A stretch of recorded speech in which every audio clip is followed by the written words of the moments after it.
So welcome to all. और मैं आपकी सोफिया मैम आपके लिए केमिस्ट्री की एक और नई वीडियो के साथ में। सो यहाँ पर अब हम पढ़ने वाले हैं, यहाँ पर अगर हम यहाँ पर बात करें तो यहाँ पर हम पढ़ने वाले हैं इसके बाद में अगला जो हमारा कंपाउंड है, अगली जो ज्योमेट्री है उसको हम यहाँ पर डिस्कस करेंगे।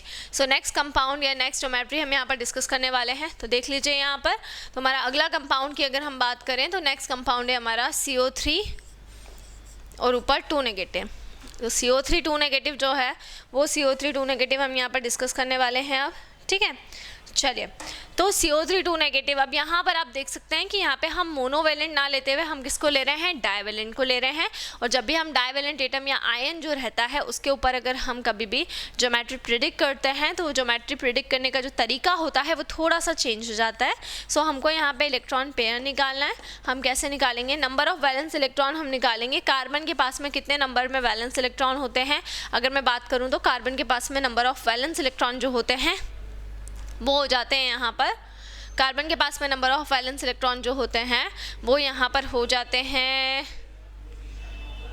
4, ठीक है। उसके बाद में नंबर ऑफ मोनोवेलेंट एटम और आयन की अगर हम बात करें तो यहाँ पे जो भी ऑक्सीजन रहता है उसका जो भी नंबर ऑफ मोनोवेलेंट एटम या नंबर ऑफ मोनोवेलेंट आयन जो भी रहेंगे तो ऑक्सीजन के कितने माने जाएंगे, 0, क्योंकि यहाँ पर कोई भी सिंगल एटम नहीं है जिसको हम काउंट कर सकते हैं। तो उसको हम कितना ले लेते हैं, 0 ले लेते हैं। अब minus charge on cation, cation का कोई चार्ज नहीं है, मतलब कोई प्लस चार्ज नहीं है, दैट्स वाई यहाँ पे हम 0 ले लेते हैं। बट एनायन के ऊपर यहाँ पर चार्ज है, यहाँ पे -2 चार्ज है, इसलिए हमने यहाँ पर कितना ले लिया है, हमने यहाँ पे +2 ले लिया है। तो 4 और 2 कितना हो जाएगा, 6/2 हो जाएगा, जो कि कितना हो गया है, 3 हो गया है। तो यहाँ पर अगर मैं इलेक्ट्रॉन पेयर की बात करूँ तो इलेक्ट्रॉन पेयर कितना आ गया, इलेक्ट्रॉन पेयर यहाँ पे 3 आ गया है।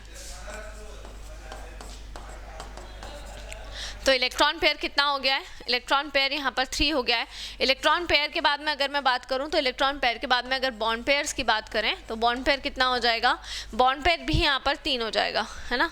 बॉन्ड पेयर कितना हो जाएगा, बॉन्ड पेयर भी यहाँ पर 3 हो जाएगा। और अगर हम लोन पेयर्स की बात करते हैं तो लोन पेयर कितना हो जाएगा, देखो इलेक्ट्रॉन पेयर कितना हो गया है, इलेक्ट्रॉन पेयर यहाँ पर 3 हो गया है।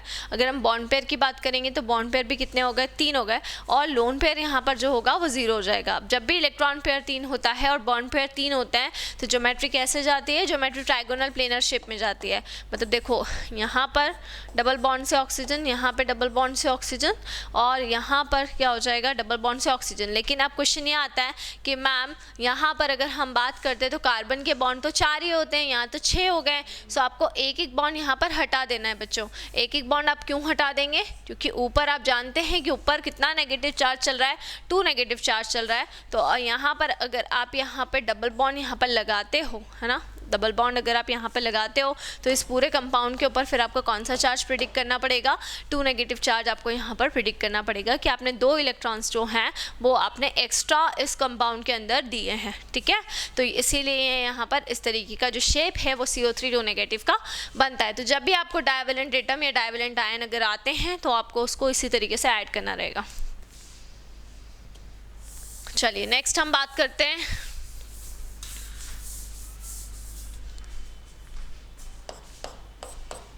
चलिए तो नेक्स्ट हम बात करते हैं XeOF4। तो XeOF4 की अगर हम बात करें तो XeOF4 के अंदर अपन ज्योमेट्री का प्रेडिक्शन किस तरीके से करेंगे। तो अगर हम बात करें इलेक्ट्रॉन पेयर की तो हम इलेक्ट्रॉन पेयर कैसे निकालेंगे, हाफ हम लिख देंगे।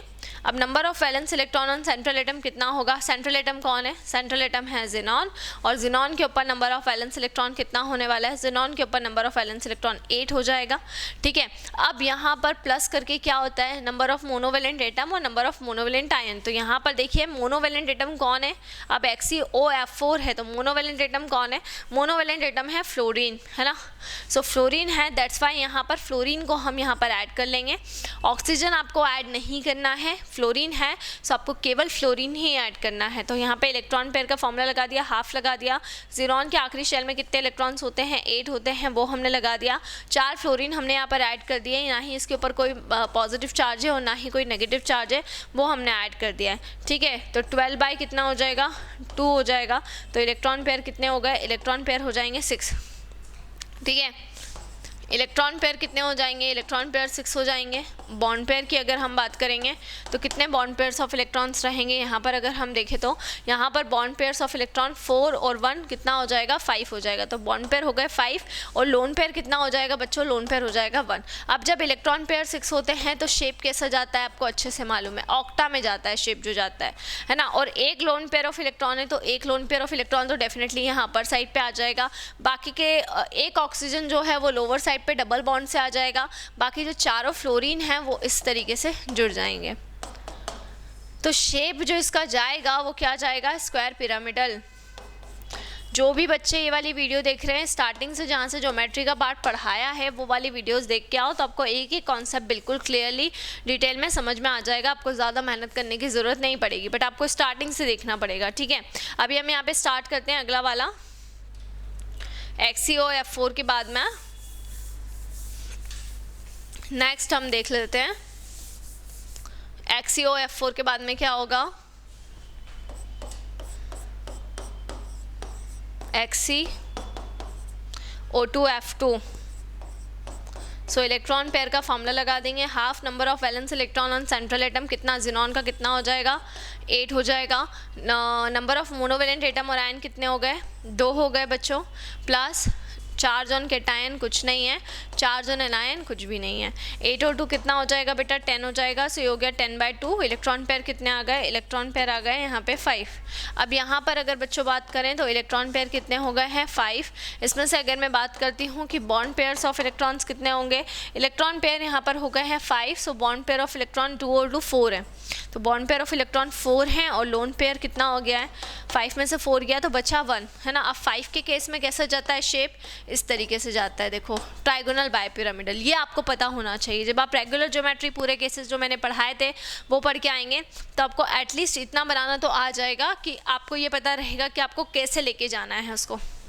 सो यहाँ पे क्योंकि इलेक्ट्रॉन पेयर कितने हैं, यहाँ पर इलेक्ट्रॉन पेयर 5 हैं, सो दैट्स वाई यहाँ पर जितने भी आपके रहेंगे 5, आप जो भी बॉन्ड्स हैं वो यहाँ पर आप अटैच कर देंगे। अब यहाँ पे बॉन्ड पेयर्स कितने हैं, यहाँ पे बॉन्ड पेयर्स आपके कितने हैं, बॉन्ड पेयर्स यहाँ पे आपके 4 हैं। तो जब आप 4 बॉन्ड पेयर्स की बात करेंगे तो एक फ्लोरीन ऊपर आ जाएगा, एक फ्लोरीन नीचे आ जाएगा, और जो 2 ऑक्सीजन रहेंगे वो कहाँ पर आ जाएंगे, साइड में आ जाएंगे। एक फ्लोरीन ऊपर आ गया है, एक फ्लोरीन नीचे आ गया है, और जो 2 ऑक्सीजन हैं वो 2 ऑक्सीजन साइड में आ जाएंगे। तो यहाँ पे जो ज्योमेट्री आपकी रहेगी वो ज्योमेट्री क्या हो जाएगी, वो ज्योमेट्री आपकी सीसॉ। उस ज्योमेट्री को हम क्या बोलेंगे, उस ज्योमेट्री को हम बोलेंगे सीसॉ, है ना, ठीक है। तो देखो यहाँ पर अगर हम बात करेंगे 2 फ्लोरीन एटम ऊपर और नीचे हो जाएंगे और 2 जो ऑक्सीजन रहेंगे वो साइड में आ जाएंगे। दोनों ऑक्सीजन जो रहेंगे वो साइड बाय साइड हो जाएंगे, और एक लोन पेयर ऑफ इलेक्ट्रॉन कहाँ आ जाएगा, लेफ्ट वाली साइड पे आ जाएगा। सीसो इसका जो भी शेप है, ठीक है, वो इसका शेप रहेगा, ठीक है। आई बात समझ में, ठीक है। चलिए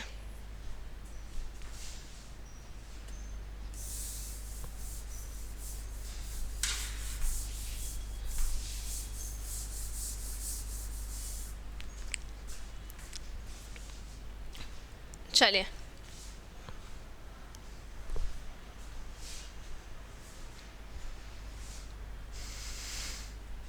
नेक्स्ट हम देख लेते हैं XeO3।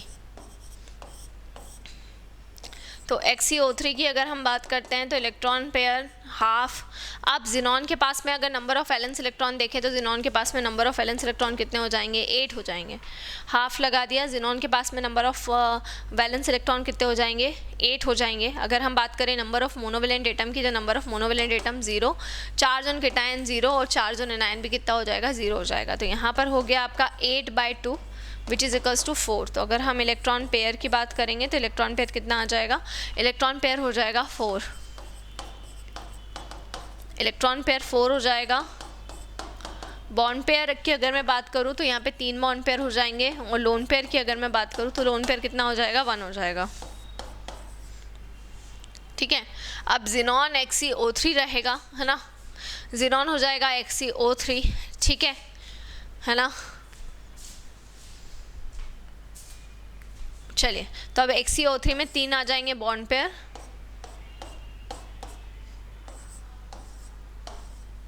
तो 3 बॉन्ड पेयर आ जाएंगे और एक क्या हो जाएगा, एक हो जाएगा लोन पेयर, है ना। 3 बॉन्ड पेयर हो गए और एक क्या हो जाएगा, एक लोन पेयर।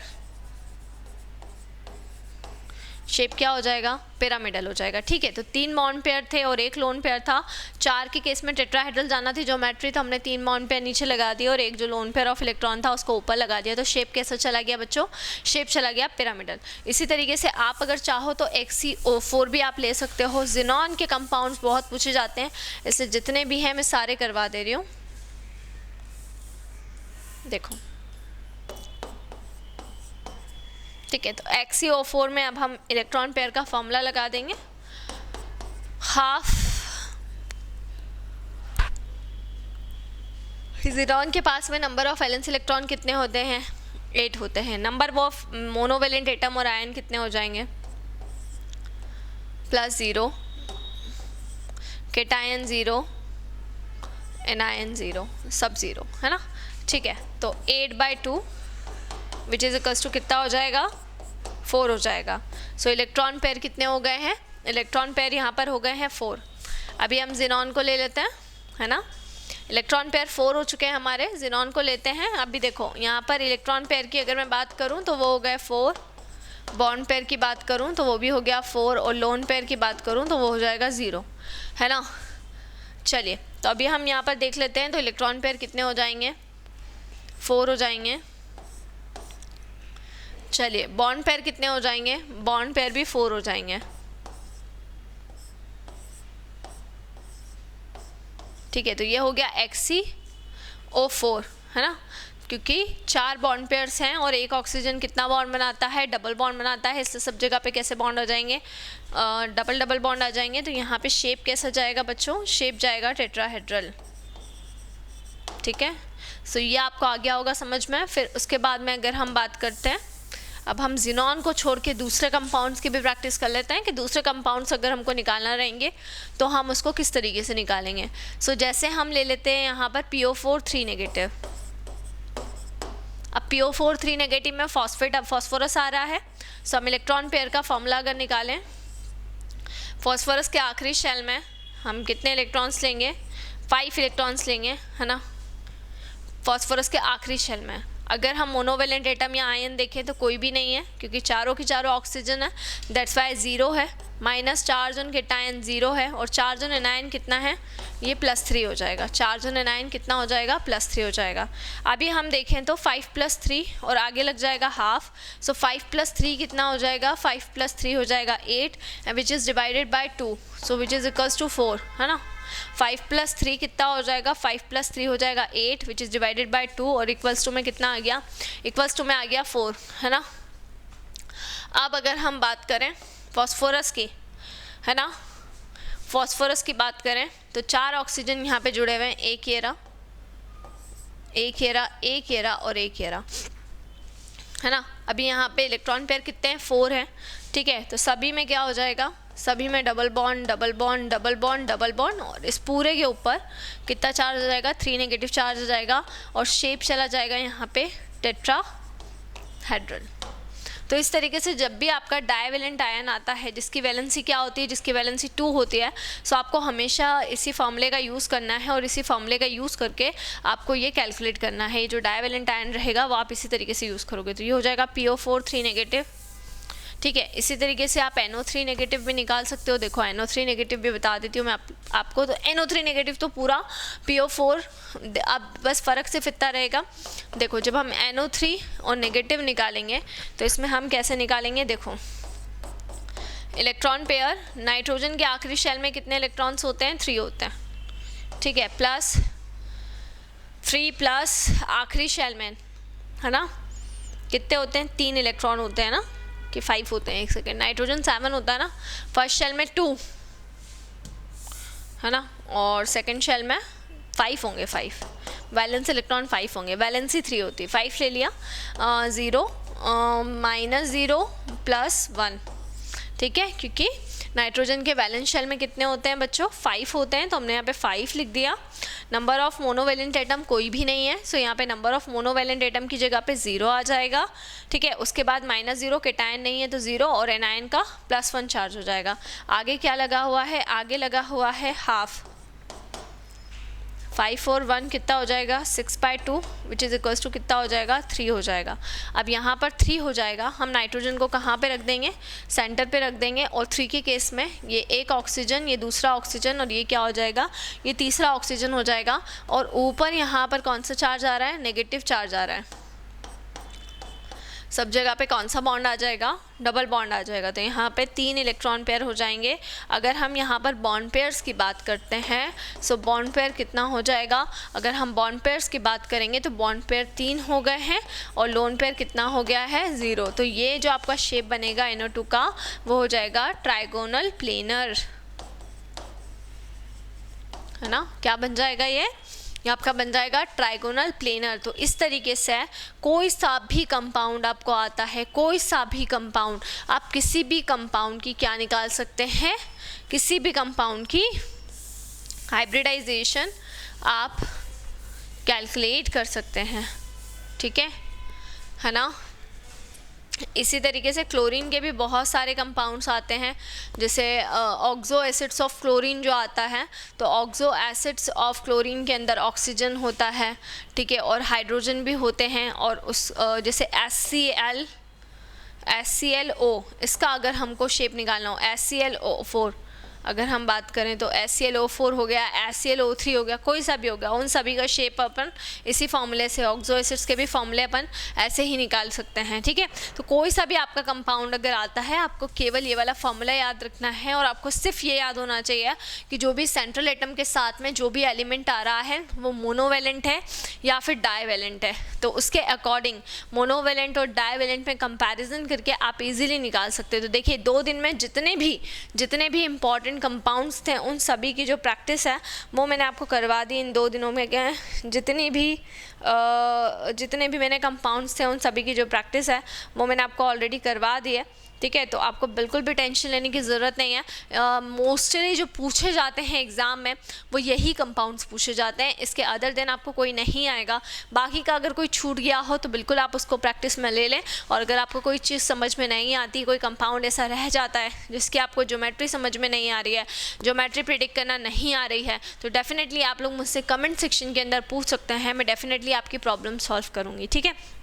तो जो भी डाउट हो, जितने भी टॉपिक्स मैंने पढ़ाए हैं, आपको जो भी डाउट्स रहता है, जो भी प्रॉब्लम रहती है, वो बिल्कुल आप कमेंट सेक्शन के अंदर मुझसे पूछ सकते हैं। मैं डेफिनेटली उस प्रॉब्लम को आपको सॉल्व करवाऊंगी। सो प्लीज़ डोंट वरी, है ना।